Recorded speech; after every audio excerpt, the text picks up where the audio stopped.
Assalamu alaikum, bienvenue sur Vérité Din. Récemment, un plongeur sud-africain, Ayaan Hagati, a fait une découverte pas comme les autres.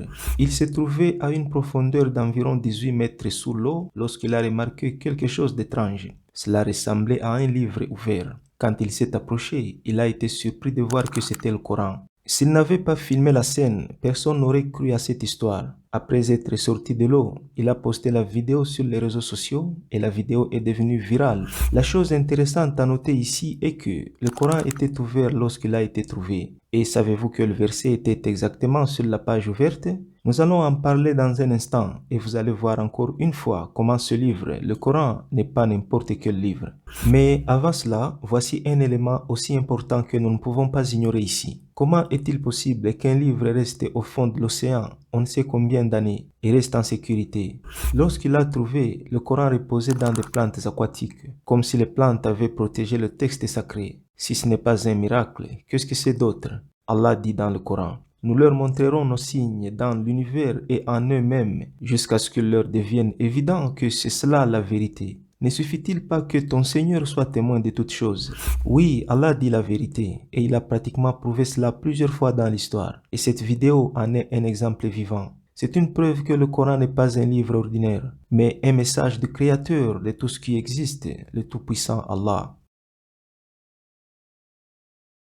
Les pages qui étaient ouvertes étaient celles de la sourate Araf. C'est le 7e chapitre dans le Coran. Sur la page, il y avait les versets 63 et 64 qui parlent de l'histoire du prophète Noé. Noé, que la paix de Dieu soit sur lui. Au verset 63, Allah dit: est-ce que vous vous étonnez qu'un rappel vous vienne de votre Seigneur à travers un homme issu de vous pour qu'il vous avertisse et que vous deveniez pieux et que la miséricorde vous soit accordée? Et au verset 64, il dit le Tout-Puissant: et ils le traitèrent de menteur, et par conséquent, nous l'avons sauvé, ainsi que ceux qui étaient dans l'arche avec lui. Et nous avons noyé ceux qui ont rejeté nos révélations. Ils étaient aveugles vraiment. Mon frère, ma sœur, ici il y a un grand miracle. Je ne sais pas si vous l'avez remarqué. D'abord, ce verset parle de la situation qu'a vécu le prophète Noé. Allah lui a envoyé pour rappeler une nation qui était dans la transgression à revenir sur le droit chemin. Noé les a également avertis des conséquences de la désobéissance à Dieu. Il a fait tout ce qu'il pouvait pour amener ces gens sur le chemin d'Allah, mais ils ont rejeté son message. En conséquence, Allah les a punis pour leur arrogance. Dieu a envoyé une grande pluie qui a causé une inondation catastrophique et ils ont été noyés tous, à l'exception du prophète Noé et quelques individus seulement qui avaient cru en son message. Alors, analysons un peu cette situation avec un esprit ouvert. Avez-vous remarqué que ce verset parle exactement de la situation dans laquelle il s'est trouvé? Comment expliquez-vous qu'on trouve au fond de l'océan une copie du Coran ouvert et sur la page des versets parlant de la noyade, de l'inondation? Pourquoi pas un autre verset? Ça, c'est un message fort pour ceux qui réfléchissent. Les athées et les gens qui ne croient pas au message de l'islam en général diront que c'était juste une coïncidence. Mais pourquoi toutes les coïncidences se produisent uniquement avec le Coran? Voici un message non seulement aux athées, mais à tous ceux qui ne croient pas au Coran. Nous leur disons que dans ce monde, rien n'est coïncidence. Rien ne se passe dans l'univers sans la volonté et le contrôle d'Allah le Tout-Puissant. C'est lui qui détient les clés de l'inconnaissable. Ni l'autre que lui ne les connaît. Et il connaît ce qui est dans la terre ferme comme dans la mer. Et pas une feuille ne tombe sans qu'il ne le sache. Et pas une graine dans les ténèbres de la terre, rien de frais ou de sec qui ne soit consigné dans un livre explicite.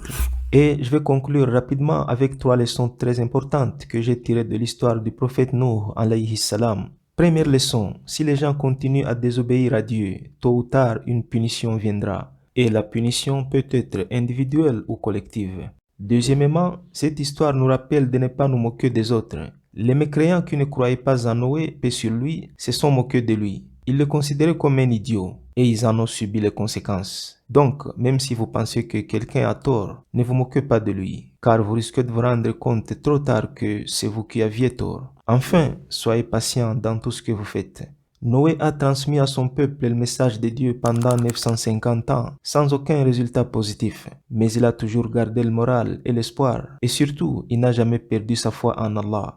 Nous demandons à ce qu'Allah nous permette de tirer des leçons de tels incidents. Puisse Allah guider l'humanité vers la vérité. Amin. Assalamu alaikum.